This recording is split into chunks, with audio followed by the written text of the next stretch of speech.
Em vista disso, primeira etapa. Você vai pegar a tua prova, num domingo, né, do seu concurso, vai pegar a prova e vai direto fazer a redação. Pelo amor de Deus. A redação primeiro, porque vale 40 pontos. Tá. Você vai ler com atenção o texto de apoio, tá? Você deve utilizar as mesmas ferramentas de leitura da prova de interpretação de texto. Sublinhar ideias principais, observar elementos extratextuais, né, ou nota de rodapé, título, tá? Opinião, a tese defendida pelo autor, as estratégias que o autor usou para sustentar o seu posicionamento. Leu? Cansou? Toma uma água, quer fazer até uma questão de raciocínio lógico, faz. Acho melhor não. Continua, toma uma água. Tá, agora vamos lá. Muito bem, se o texto for uma charge ou se houver gráficos, pode acontecer, tá? Nessas duas propostas que eu coloquei, não tinha, era um texto tradicional. Mas se for uma charge, professora, e se houver gráficos ou outras tipologias textuais envolvidas, não se iluda. Charge tem opinião. Charge, inclusive, tem uma crítica. Ela é engraçada, ela é irônica, mas há uma crítica, há uma opinião. E os dados, não se iludam, os dados são neutros, mas por trás de um gráfico há uma opinião. Vou dar um exemplo de uma proposta da UFPR, faz um tempinho já, uma prova lá de 2013, acho que nem está no material de vocês, faz tempo, né? Era um gráfico fazendo um cruzamento entre, num bairro de São Paulo, por um mês, houve uma forte, foi até o bairro, foi Itaim, foi do bairro de Itaim? Não lembro, um bairro de São Paulo, da cidade de São Paulo. Um bairro da cidade de São Paulo, naquele mês, os policiais, né, e a Guarda Municipal, enfim, os CT, né, o controle de tráfego em São Paulo, focaram demais na repressão a dirigir embriagado. Então, eles fizeram blitz todo santo dia naquele bairro. Uma questão de estudo de caso, para verificar o comportamento a partir daí. E divulgaram o que iriam fazer. Bacana. Paralelamente, as 3 delegacias da mulher daquele bairro, tá, tiveram índices baixíssimos, tá, de boletim de ocorrência contra a violência doméstica. Foi quase nulo, teve pouquíssimos. Olha, que eram 2 gráficos à prova. Um gráfico falando da diminuição naquele mês a níveis quase zero de denúncias contra violência contra a mulher e, ao mesmo tempo, tá, uma forte repressão ao álcool ou direção. Eu preciso pensar demais para saber que é uma relação. O texto não dizia que há uma relação de bebida, alcoolismo com violência doméstica. O texto não dizia, até porque não tinha texto, eram 2 gráficos cruz e nus, né? Cada qual com sua informação separada. O que o candidato, meu Deus do céu, meu querido aluno, o Tico e o Teco, o Tico juntou com o Teco e pensou, pô, cara, é mesmo, né? Álcool diminui a bebida, diminuem os problemas não só de trânsito, não só de violência no trânsito, não só de acidentes, mas também outros efeitos. A diminuição do consumo de álcool acaba tendo efeitos positivos em várias áreas, inclusive na violência contra a mulher. Era isso que você tinha que pensar numa prova como essa. Então, quando houver gráficos ou charge, fica um pouco mais implícita essa análise. Então, exemplo, uma charge geralmente contém uma crítica implícita, e isso pode ser feito por meio de linguagem simbólica e figurada, muitas vezes contendo ironia. No caso dos gráficos, além dos números em si, tá, o mais significante e importante é a informação subliminar, ou a opinião subliminar, certo? O que os dados revelam, né? O que o dado faz eu pensar, refletir, concluir? O que ele faz eu inferir? O que me faz inferir? Faz inferir que há uma relação, né? E que, então, para que a violência contra a mulher seja diminuída, há que se, digamos assim, atingir a base, que é exatamente a relação do álcool, do marido embriagado, do companheiro embriagado, como que a sociedade brasileira vê a questão do consumo de bebidas alcoólicas, a questão relacionada ao machismo, etc. E dá para aprofundar isso, né? Não é o caso aqui, mas só para mostrar para vocês que pode ser que o texto de apoio não seja um texto tradicional, mas seja uma charge ou um gráfico. Pode ser que seja um texto de apoio o texto tradicional, como vocês viram nas questões, na proposta do cadete da Câmara de Curitiba, e também gráfico, e também charge, o que é legal, porque quanto mais informação do texto de apoio, se houver mais de um, né, se tiver o texto de apoio, mais uma charge, mais um gráfico, você junta tudo e cria uma opinião mais forte, você se sente mais seguro a perceber a opinião do autor. Você precisa, primeiramente, etapa 1. Qual é a etapa 1? Entender a opinião do autor do texto base, para depois ir para a etapa 2. A etapa 2 é o seguinte, aqui ficou um slide mal montadinho. Esse aqui, segunda etapa, ler com atenção os comandos da questão, que é o que fizemos. A proposta do FPR terá de ter, obrigatoriamente, um comando ou uma sequência de comandos. Lembra, olha, tá? Ler e sublinhar o comando central, não comendo, né? Comando central, que é o comando que está aqui, geral. Depois, os subcomandos, que formam uma grade, tá? Em que você vai criando os parágrafos em cima daquela grade. Ou pode até pensar em termos de questionário. Responder isso, isso, isso. Só não pode gerar um texto questionário. O texto tem que ser orgânico com coesão. Mas você tem de seguir essa orientação. Tá? Então, nessa orientação, o texto é argumentativo, relação entre ciência e redes sociais, altimetria. Note que aqui eu tenho o comando central da redação, linha geral a ser seguida. Note que aqui eu tenho os comandos secundários, certo? Ainda no comando central, palavras-chave que você pode repetir à vontade no seu texto. Claro, quando eu digo à vontade, não é 4 vezes no mesmo parágrafo. Mas no caso daquele tema sobre ciência, né? Então, uma resposta em relação à ciência, redes sociais e ciência. Palavra ciência, palavra redes sociais, palavra altimetria, são 3 palavras-chave da proposta do cadete. Então, a palavra ciência, a palavra redes sociais, a palavra altimetria, poderiam, ou melhor, deveriam ser repetidas, certo? Para que você crie ali um efeito de não fuga do tema. Tá? Não há problema de você repetir a palavra ciência 3, 4 vezes ao longo da redação, nem redes sociais, e muito menos altimetria, que nem tem sinônimo para altimetria, né? Ok, essa palavra não tem como você substituir por um sinônimo. Perfeito? Muito bem. Além disso, ler e sublinhar os comandos. Como eu disse aqui, escrevi rapidinho, comente, avalie, julgue.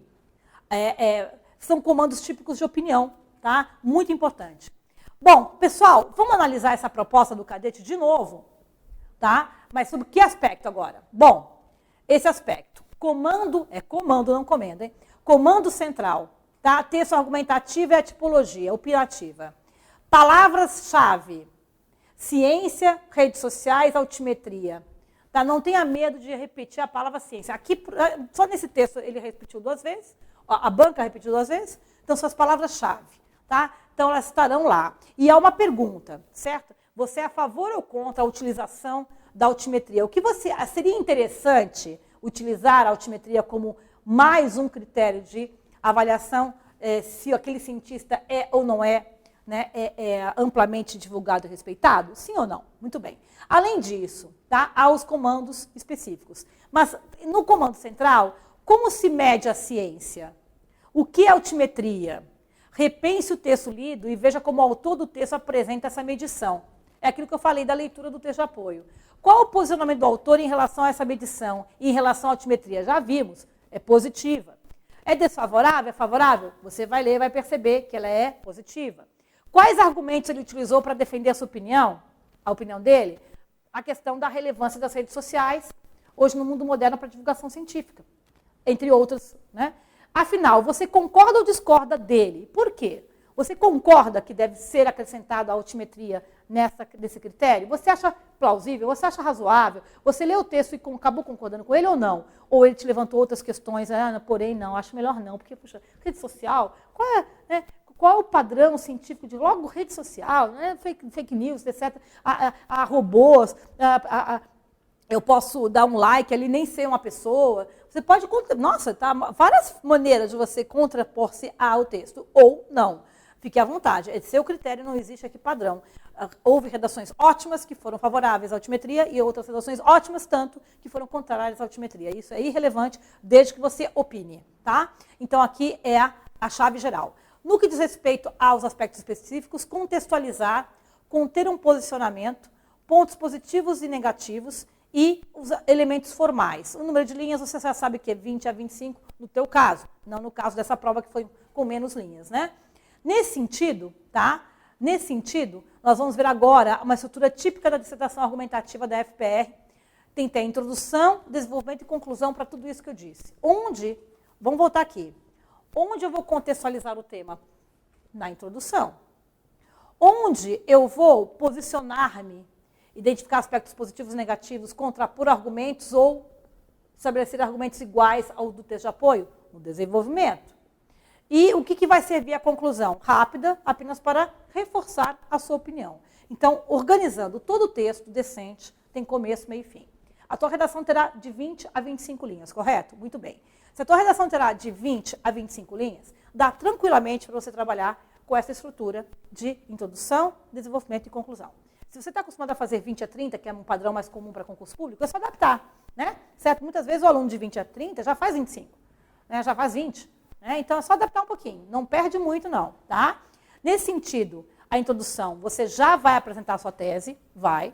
A introdução pode ser longa, tá? A introdução pode ser um pouco maior do que o normal, porque você vai ter que contextualizar, referenciar o texto de apoio, tá? E ainda apresentar a sua tese. Não sei não, acho que a introdução vai ter aí umas 7 linhas, 8, 9, não sei. Pode ser uma introdução um pouco mais longa. O desenvolvimento em que você vai confirmar essa tese sua, vai contrapor argumentos, vai fazer o diálogo com o texto de apoio, dizendo que, embora o texto do Caparrós diga isso, entretanto, há que se considerar X aspecto. Né? Então, você vai ter que fazer esse bate-bola e cumprir com os comandos, subcomandos da questão. Né? Lembram que numa proposta pedia aspectos positivos e negativos da altimetria? Já na proposta sobre mudança alimentar, pedia quais foram os argumentos utilizados pelo autor para defender o posicionamento dele. Então, isso você tem que colocar no desenvolvimento. A conclusão, nesse tipo de redação, ela é pobre, sabia? A conclusão, às vezes, 3 linhas resolve. É só para retomar a sua tese, a sua opinião. Tá? Então, a conclusão ela fica empobrecedora, porque ela é só um arremate formal do texto. Tá? O seu texto vai ter muito mais força no desenvolvimento e na introdução do que na conclusão. Tá? Então, pode haver aí, na hora da separação das partes, um desequilíbrio no tamanho dos parágrafos. Ah, mas eu fiz uma conclusão quase igual à introdução. Tudo bem também. De repente, na conclusão, além de você reafirmar a tese, você coloca alguns aspectos a mais, enfim. E ou mesmo na hora de reafirmar a tese, o faz de maneira aprofundada. Tá? Estou dizendo que não há problema da sua conclusão ser mais curta numa redação nesse tipo. Tá? Então, olha só. A introdução, o que você vai colocar na introdução? Eu disse que a introdução é mais bojuda, mais substanciosa, né? A apresentação do assunto, então o assunto é, por exemplo, mudança alimentar, o assunto é a questão de como se mede a ciência, se aquele cientista ou aquele artigo científico é ou não é relevante. A apresentação da fonte, a referenciação, segundo, de acordo com, tá? De acordo com o autor X no texto, tal, publicado no tal, vai ter que pegar, tá? Vai ter que estar lá. Então, a apresentação do tema utiliza palavras-chave. Então, ciência, redes sociais, altimetria, já vai estar lá na introdução. No caso do texto sobre alimentação, carne, inseto, né? Mudança alimentar, política alimentar, alimento é a palavra-chave ali. Fazer referência ao texto que serve como base para a argumentação, texto base, isso é obrigatório, tá? Ou seja, se você deve citar a fonte do texto base, o nome do autor, local da publicação e, se possível, o texto base. Assim, às vezes a referência não está completa, às vezes não tem um ano, às vezes tem um lugar onde foi publicado, às vezes não tem um autor, às vezes... Você vai colocar o que tem. Então, assim, segundo... O autor sempre tem, né? Então, segundo o autor, segundo Platão, no texto X, publicado em... Seria o ideal. Você tem autor, o título do texto e onde foi publicado. Seria o ideal, né? E termina elaborando a sua tese em relação à sua opinião, em relação à opinião do autor. Né? Certo? Então, assim, você pode, no caso da segurança alimentar, vamos supor que você tenha uma posição contrária, né? Só por curiosidade, contrária à posição do autor, que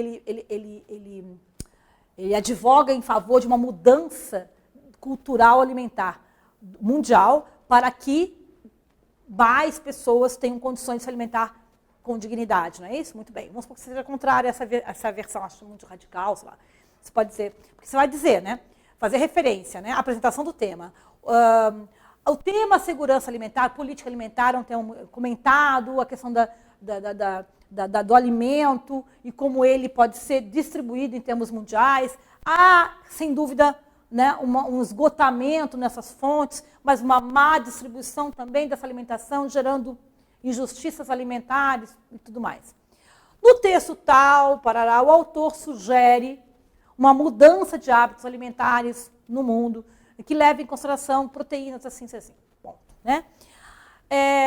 De fato, há essa questão alimentar. Entretanto, uma mudança alimentar, ou de paradigma, ou de política alimentar drástica, não é viável. Não é aconselhável. Já coloca lá que você discorda do cidadão, entendeu? Já coloca lá, tá? É importante. Ganha a confiança do corretor, ganha a personalidade do seu texto. Não deixa para colocar a tua opinião no final, pelo amor de Deus, e nem coloca opinião só no miolinho, tá? Ali, sim, meio tímido, sabe aquela pessoa meio tímida, vou colocar aqui e tal, toda envergonhadinha. Não, pelo amor de Deus, você tem que ter personalidade. A opinião é na introdução, tá? Assim, põe para acontecer. Depois até você pode colocar embora, entretanto, talvez, quem sabe, né? Talvez você, chamamos isso do contraditório, talvez você use a balança, né? Aquela famosa balança que eu coloquei aqui, valha para depois, para o desenvolvimento. Então, observação, a ordem não precisa ser necessariamente a colocada acima. Você pode começar com a tese, referenciar depois, entendeu? Eu acho que essa é uma organização um pouco óbvia para mim, né? Mas não existe um padrão aqui. Desde que haja esses 3 itens, né? O assunto apresentado eu acho meio impossível não colocar primeiro, né? Quer colocar a sua opinião primeiro, depois colocar a referência contrária à sua opinião, também tudo bem, tá? Isso é como você achar melhor. Desenvolvimento, capacidade de análise aprofunda. Estratégia de argumentação do texto base como suporte para a sua argumentação, favorável ou contrária ao texto base. Então, você concorda, você discorda do autor? Bacana. Se você concorda, quais são os argumentos que ele utilizou que você também vai reutilizar, né? E quais outros você vai colocar de novidade? Eu discordo. Então, quais argumentos do autor você vai malhar, refutar? Quais você vai utilizar a seu favor, entendeu? Pois é. Outras estratégias de reforço de opinião. Você pode trazer, e eu espero que traga, outras estratégias além daquelas que o autor do texto base usou, né? Estratégia ou que você vai utilizar para defender a tese. Mas essas estratégias estão vinculadas às estratégias que o autor do texto usou para defender o posicionamento dele. Lembre-se de que, isso aqui é uma informação que eu tirei de dentro da UFPR, hein? Inside information. Não é tanto assim, não. É para vestibular, mas vale para nós. Lembre-se de que o comando da questão pede para você concordar ou não com o autor do texto. Ele exagerou? Por quê? Foi sensato? Por quê? Tá? Foi radical? Foi ponderado? Foi omisso? Sabe, o texto colocado lá, nem sempre eles colocam porque eles gostam do texto.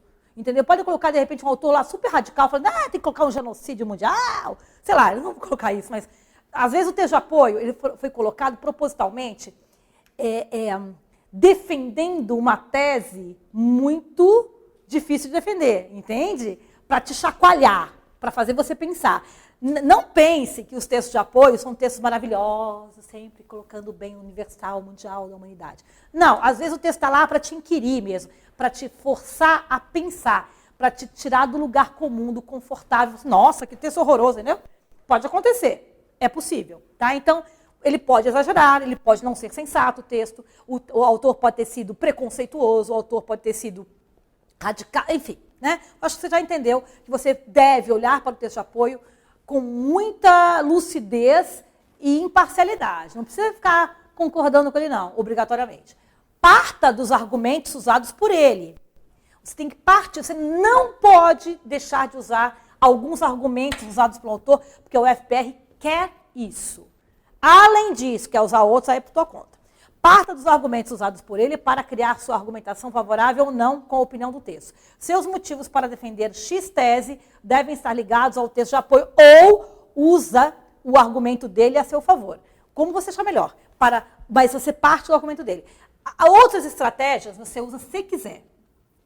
Tá? Você tem 20 linhas a 25. Tem isso tudo também. Tá? Então tem que ver aí. O mais importante que você não pode deixar de fazer é partir do texto de apoio e jogar alguma estratégia ali usada por ele para você. Seja para confirmar ou para desconfirmar a tese do autor do texto.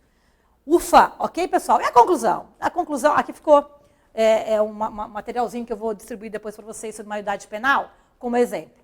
Conclusão, capacidade de síntese. A conclusão é aquilo que eu falei, é a parte mais fraca, exatamente porque não vai ter nenhuma novidade. Você vai só sintetizar tudo o que falou. Então, você tem que ter uma capacidade de resumo. Às vezes você não tem. Eu sou péssima nisso. Particularmente, meu Deus, minhas conclusões são sempre toscas. Porque eu tenho esse problema em resumir, sabe? É da natureza da Mercedes aqui. Eu sou muito... Falar, né? Para analisar eu vou. Para sintetizar é uma porcaria. Então, às vezes, nos conhecendo, conhecer-se, né? É legal, porque você já sabe onde está o seu calcanhar de Aquiles, o seu ponto fraco, né? Eu sou péssima em concluir. É uma arte, eu acho. Na conclusão, você deve reafirmar a tese, retomar o que já foi dito com outras palavras, certo? De maneira sintética. Não necessariamente as propostas do FPR pedem para o candidato apresentar uma proposta de melhoria para o problema, aquela coisa de, vamos melhorar o problema. Não tem essa coisa meio Enem, o meio obrigatório de você ter de colocar uma proposta. Se não houver este comando, não desenvolva essa linha dissertativa, de ficar tentando melhorar um problema. Até porque não é o comando, a não ser que no comando diga assim, traga, né, comente, afirme, né, analise propostas de melhoria para o problema. Aí tudo bem, tá? Portanto, essa parte da dissertação provavelmente será a menos robusta em ideias e em linhas. Ela é a menor, tá? Não tenha dúvida disso. Ela tem que estar lá formalmente, mas ela você pode até depois, você pode até fazer a conclusão depois, entendeu? Eu estou cansada, o rascunho terminei ali o desenvolvimento, deixa eu fazer outra prova. Depois você relê tudo que você vê, deixa eu fazer uma conclusão rápida aqui. Pode ser uma ideia também, de você compartimentalizar a redação no tempo de prova, né? Faz a redação, guarda a conclusão para depois, com o tempo, cabeça mais fria, né? Você lê o todo que você escreveu e cria uma síntesezinha no final. É uma ideia. Eu já vi uma colega utilizando dessa estratégia consigo mesma e ficou bom para ela. Então, fico aqui, né? Estou aqui dividindo com vocês essa experiência interessante, tá bom? Muito bem, queridos. Voltando aos nossos critérios de correção, nós terminamos de avaliar com vocês exatamente tudo o que o edital pede no que diz respeito ao conteúdo. A parte de português, a parte de estética, tá? Evidentemente, vocês terão nas nossas aulas de gramática e também nos materiais de apoio. É uma parte mais técnica, mais fria e não tem nada de novidade da UFPR em relação às outras bancas. Crase é crase, concordância é concordância, erros de pontuação, estrutura frasal, enfim, a coerência, a coesão, isso tudo é da natureza da redação. Então, você que já está se preparando para outros concursos, você que já estudou bem no segundo grau e foi bem nas provas de vestibular, tudo isso é válido aqui, para você, né, ir bem nos itens C, D, F e H. O meu problema, o meu desafio aqui nesta aula foi trabalhar com vocês os itens, claramente o FPR, que é o item A, B, E e G. Itens estes que, nas experiências anteriores, tá, eram itens mais importantes na avaliação da nota. Então, lembra que eu disse que o edital está um pouco obscuro quanto ao peso e medida? Será que todos esses itens serão avaliados equanimemente, assim, 5, 5, 5, 5, fazendo 40 pontos? Duvido. Provavelmente eles darão mais ênfase, como vem dando nos concursos anteriores, aos itens de conteúdo e, a partir daí, subtrativos, indo tirando pontinhos de erros de crase em excesso, acentuação, etc., os outros itens, subtrativamente da nota de 0 a 40. Vamos supor, você tirou 36 pontos. Foi bem, acho que 36 pontos é uma nota boa, né? Você fez tudo certinho aqui, tá? Certo? Você abrangeu tudo. Porém, entretanto, errou um monte de pontuação, crase, acento, a letra é um horror. Aí, meu querido, subtraindo, foi lá para 30. Ó, que loucura. Foi para 29, foi para 32, 35. Não sei, dependendo do número de erros de português. Né? Em excesso e tudo mais. Então, é assim que funciona a correção. Parecida com o Sebrasp e CESP. O CESP também tem uma nota fechada de conteúdo e os subtrativos, você retira número de linhas não feitas, erros de português dessa nota de conteúdo. Nesse aspecto, eles se parecem. O que a gente não sabe, que o edital não revelou, é exatamente o peso e medida, coisa que o Sebrasp faz. Né? Deixa bem claro no edital. Tá? Então, nós temos essa situação para vocês, fechando então aqui. Aqui você tem uma folha que você vai receber do Rico Domingues. até 25 linhas. Nem tem mais de 25. A 25 vai ser a última, tá? Essa é a folha. Como é que você vai fazer? Esse slide é muito importante, hein? Presta atenção. A introdução, eu falei em torno de 7 linhas, tá? Mais ou menos. Pode ser 8, pode ser 5, enfim. O desenvolvimento, a conclusão, né? Lembrando que isso aqui varia um pouquinho. O desenvolvimento, eu penso em 2 parágrafos, né, pessoal? Não dá para fazer 3, tá? Porque senão ficariam parágrafos muito pequenos, correto? A introdução está aqui. Aqui eu tenho o desenvolvimento, 2 a 3 parágrafos. Eu sugiro 2. E a conclusão, que é um parágrafo, né? Esse é o arcabouço da sua redação. Mas vamos completar aqui? Vamos completar com o que você deve colocar na introdução, desenvolvimento e conclusão? Vamos completar? Aplicar isso a essa proposta, por exemplo? Tá? Vamos aplicar. Lembra? Nós já vimos aqui, eu estou passando rápido. Tudo isso nós já vimos, tá? Nós temos aqui, deixa eu até jogar aqui para frente, ó. Chegamos agora, tá? Essa era a proposta, lembra? Da altimetria, né? Lembra da altimetria? Então, essa era a proposta, certo? Vamos colocá-la nesse arcabouço aqui? Vamos comigo? Tá? Introdução, certo? Aqui está a introdução, desenvolvimento e conclusão, certo? Introdução. Ao começar a sua redação, deixe muito claro o assunto sobre o qual vai escrever. Sobre ciência, palavras-chave. Ciência, redes sociais, altimetria. Lembra? Pois é. Então, sublinhe as palavras-chave e as utilize na introdução. Muito bem.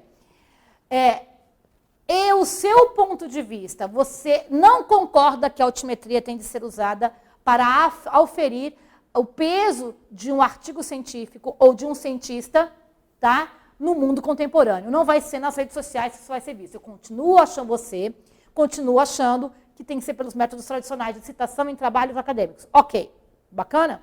Ou não, você é favorável à altimetria. Não importa.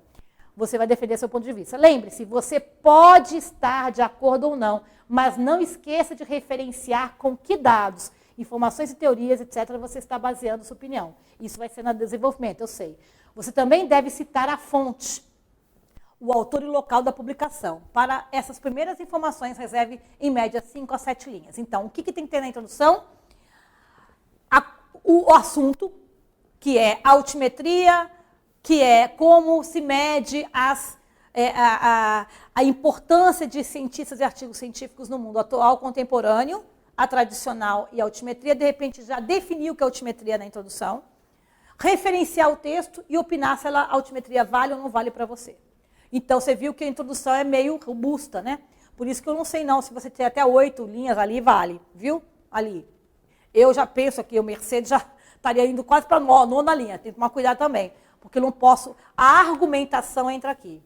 Tá? Em 2 parágrafos eu sugiro. Em seguida, você deve apresentar os seus argumentos. Então, aqui você vai reforçar que a altimetria, por exemplo, não deva ser usada.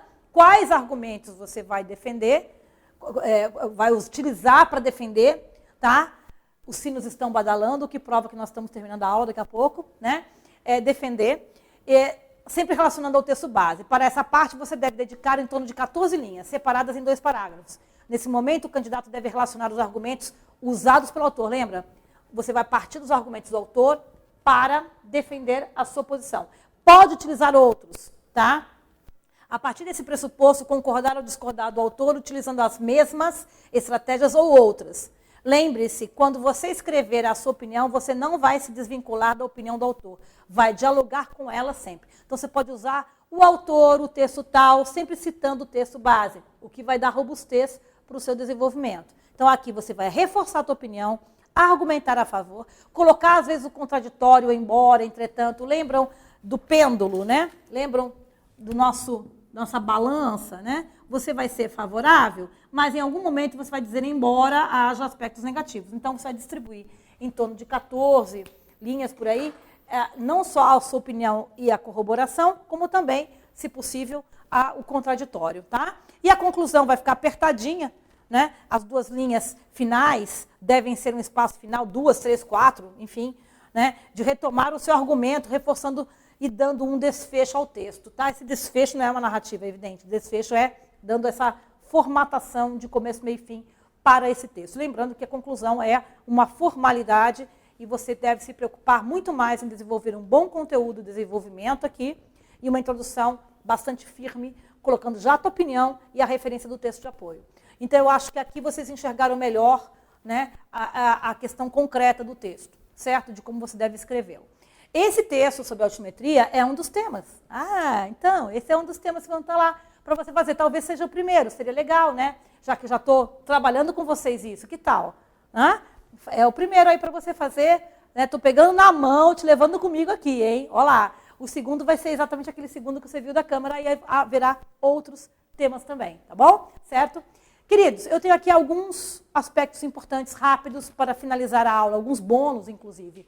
Outros temas de concursos efetuados pela UFPR, aqui eu coloquei, eu vou bem rápido, que estarão na lista dos temas a fazer. Vocês estão vendo aqui, eu falei que podia aparecer uma charge, né? Olha essa aqui.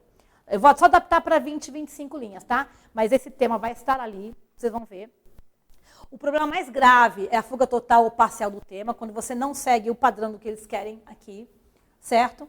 Esse é um problema grave. Para isso, eu digo que é importante sublinhar as palavras-chave, entender a opinião do autor, depois leem com carinho, tá? Eu não vou ficar lendo essa parte aqui, são bônus, tá? Planejamento e foco, e nas palavras-chave, né? E seguir aqueles comandos da questão. Interpretar a proposta, ler com atenção os comandos da prova, estou aqui me repetindo, ler com carinho o texto de apoio, sublinhar, né? Entender qual o papel do texto de apoio, né? Certo? Procedimentos na leitura da proposta, leia atentamente, sublinhe, tá? Tudo isso eu falei, estou me repetindo, ó, o sublinhado, importante, para você ter um resumo, né, do que o autor realmente disse. Sublinhe conceitos, lembra da altimetria, apareceu lá, né? Retome sempre que possível as palavras-chave, não tenha medo de usar as palavras-chave ao longo da redação. Fiscalize para não fugir da proposta, né? Fiscalize se você está seguindo aqueles comandos da questão. Tudo isso vai contribuir para que você não fuja do tema. Então, fiscalize a hipótese, se você está sendo coerente em ser favorável ou desfavorável, e fiscalize também se você está seguindo os comandos da questão, né? Bônus 1. Eu quero terminar com o bônus 1. O bônus 2 e o bônus 3 é para vocês lerem em casa, tá? São dicas de conteúdo, tá? E dicas de organização. Mas o bônus 1 é importante, porque eu sei que muitos têm dúvidas quanto a rasuras, estética da proposta. Então, vamos a algumas dúvidas. Vocês sabem que é proibido usar letra de forma? Não, não é proibido. Você pode usar letra de forma, desde que você separe, por favor, maiúscula de minúsculas. Tá? Quando for usar alguma sigla, essa sigla tem que estar especificada, tem que estar explícita. Vai usar a Constituição Federal, depois quer usar CF, então que você utilize CF antes da Constituição Federal e explique a sigla. E separe maiúsculas de minúsculas. Paragrafação também, 2 dedinhos da distância da linha para começar o recuo do parágrafo. Tá?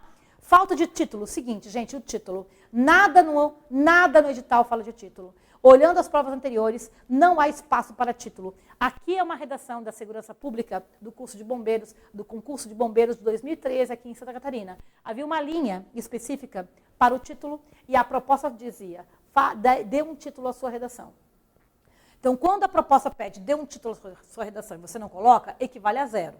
No caso da prova da UFPR, ela lembra muito o papel do CESP, o papel folha, formatação da folha, muito o CESP e FCC. Começa no 1, não tem espaço para o título. Então, o que a gente tem até agora? Ausência de informações sobre isso. Um conselho que eu te dou, faça redações sem título. Faça redações sem título, tá? Porque é o mais comum na UFPR é não ter o título. Vamos aguardar erratas.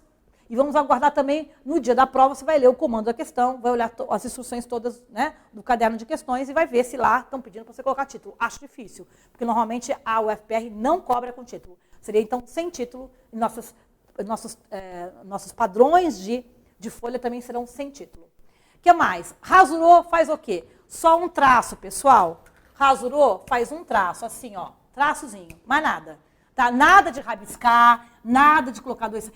pelo amor de Deus, nada de colocar entre parênteses. Horrível, não pode. Tá? É erro grosseiro, não sei quem inventou isso. Tá? O que significa linha plena? Eu coloquei lá em cima, em algum momento. Você tem que ir até o final, como se fosse o justificado do Word. Vai até o final, tá, da linha. Tá? Tem de usar. A palavra foi cortada, corte como se fosse sílaba, né? Possibilidade. Veio parar aqui, tá vendo? Certo? Então, letra legível, não precisa ser linda, maravilhosa, tem que ser legível, não precisa, pode misturar um T de um jeito, outro T, desde que tenha cara de T, tá? Certo? Então, você tem aqui uma cursiva, mas pode ser também de forma.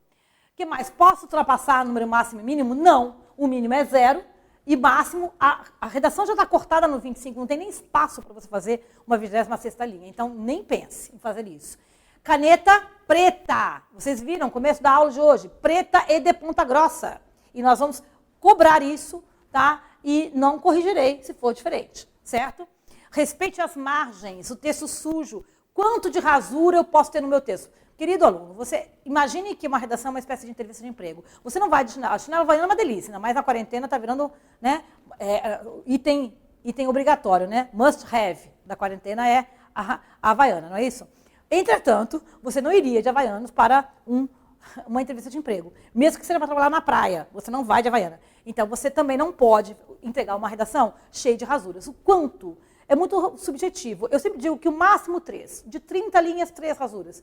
De 20 seriam 2. Cuidado. Portanto, um texto sujo passa uma imagem negativa de você para uma banca que não te conhece. Você é um código de barras. Cuidado. O que mais? Itens bônus 2. Tá? Eu vou passar rapidinho, você vai ler com calma. São as estratégias de argumentação que você pode utilizar. Como eu disse no começo da aula, existe uma apostila no site de vocês, que é a nossa apostila do VIP, explicando cada argumentação, cada estratégia com exemplos que vai te fornecer subsídio, tá? Para acrescentar, tá? Certo? Então, seria interessante você olhar, porque são essas estratégias utilizadas pelos textos de apoio que você vai ter de utilizar também na sua, né, argumentação do desenvolvimento da sua redação, tá? Então, fica a dica de você olhar com mais calma na apostila. Se eu fosse vocês, eu iria direto nessa parte, inclusive, das estratégias de argumentação, lá na apostila aprofundada, que vocês terão em PDF para acompanhar. Tá? O que mais? Olha, mais aqui. Tipos de estratégias de desenvolvimento, também coloquei aqui um exemplozinho. Olha lá. Aqui tem estratégia de prós e contras, colocar digressão histórica, colocar algum fato histórico, tá? Palavras-chave, benefícios, aí a contra-argumentação, como fazer uma enumeração, quem quiser ler com calma. Bônus 3 são dicas gerais de conteúdo. Muitas delas eu até já falei aqui. Entende? Usar a palavra-chave, né? Ter coerência na hora de colocar a informação. Há uma série de dicas aqui que algumas são chovendo molhado, né? Aqui entender o que se pede, tá vendo? Estou me repetindo, mas está organizadinho aqui numa lista de dicas para finalizar, então, aqui a nossa aula. Queridos alunos, estamos aqui juntos nesse processo, uma maratona, que só terminará, né, quando você tiver o gabarito oficial, definitivo, recursos vistos. Né? Até lá, nós estamos juntos nesse processo. Contem conosco, comigo, com o Rico Domingues. Sobre critérios de correção, como eu disse, né, nós vamos definir melhor, nesses 8 itens arrolados pelo edital, né, os 40 pontos como ficarão. Nós vamos ter que decidir por nós, exatamente porque a banca não nos forneceu clareza sobre isso. Vamos utilizar critérios dos concursos anteriores feitos pela mesma banca para aplicar a sua redação. Os temas estarão no espaço aluno. No espaço aluno você vai ter temas, você vai ter a apostila completa, sim. Você vai ter também esse PowerPoint, sim, estará lá. O que mais que vai estar lá? Tá? Provavelmente alguma coisa extra que eu venha colocar, talvez eu coloque assim, dicas de como sublinhar. Né? As redações competitivas, claro, sem dúvida, as redações que foram bem naquela semana estarão lá, né, divulgadas para vocês trocarem experiências e outras também anteriores. Então, tudo isso vai contribuir e nós estamos aqui para ajudá-los. E o que você precisar, as dúvidas, porque as dúvidas surgirão, tá, pessoal?